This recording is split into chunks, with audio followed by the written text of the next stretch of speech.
பிரபல இசையமைப்பாளரான இளையராஜாவின் மகளும் பாடகியுமான பவதாரணி புற்றுநோயால் பாதிக்கப்பட்டிருந்த நிலையில் வியாழக்கிழமை சிகிச்சை பலனளிக்காமல் உயிரிழந்தார். அவரின் ஆன்மா சாந்தி அடையணும் அப்படின்னு நினைக்கிறவங்க இந்த வீடியோக்கு ஒரு லைக் கொடுத்துட்டு தொடர்ந்து இந்த வீடியோவை பாருங்கள்.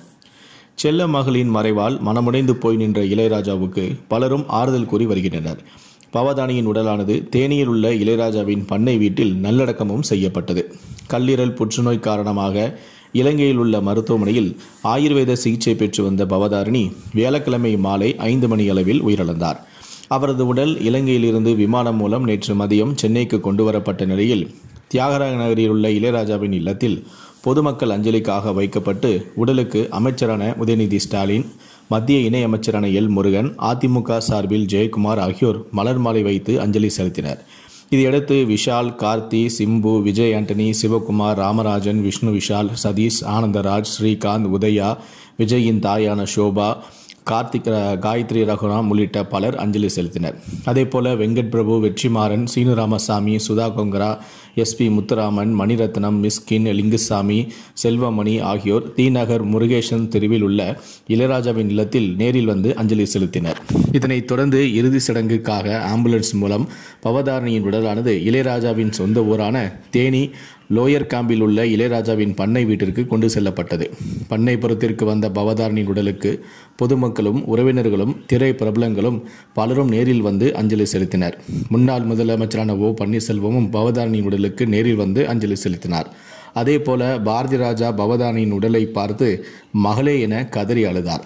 இறுதி சடங்கில் அமீர், ட்ரம் சிவமணி, பிரேம்ஜி, ஜான் விஜய் ஆகியோர் கலந்து கொண்டனர்.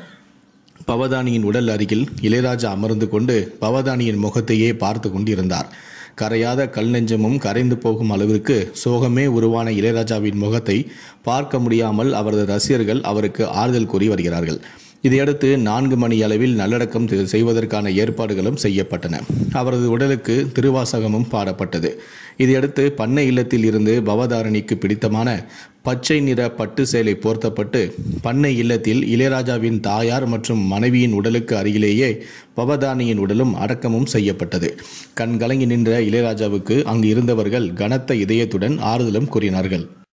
தான் இளையராஜாவுடைய காதுக்கு இப்போதுதான் ஒரு செய்தி வந்திருக்கிறது. அந்த செய்தியை கேட்டதுமே இளையராஜா கடுப்பாக இருக்கிறார்.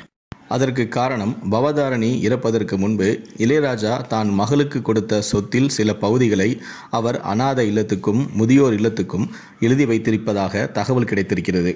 இதையெல்லாம் கேட்ட இளையராஜா, என்னிடம் ஒரு வார்த்தை சொல்லியிருக்கலாமே, நான் சொல்லியிருந்தால் வேண்டாவா என்று சொல்லியிருப்பேன்.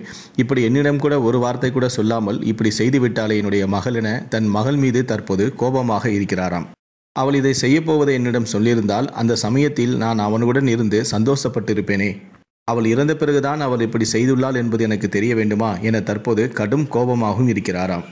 சற்று முன் வெளியான இந்த தகவலை பற்றிய உங்களுடைய கருத்துக்களை கீழே இருக்கக்கூடிய கமெண்ட் செக்ஷனில் மறக்காமல் சொல்லுங்கள். முடிந்தளவுக்கு இந்த வீடியோவை மற்றவங்களுக்கும் ஷேர் பண்ணுங்கள். நன்றி, வணக்கம்.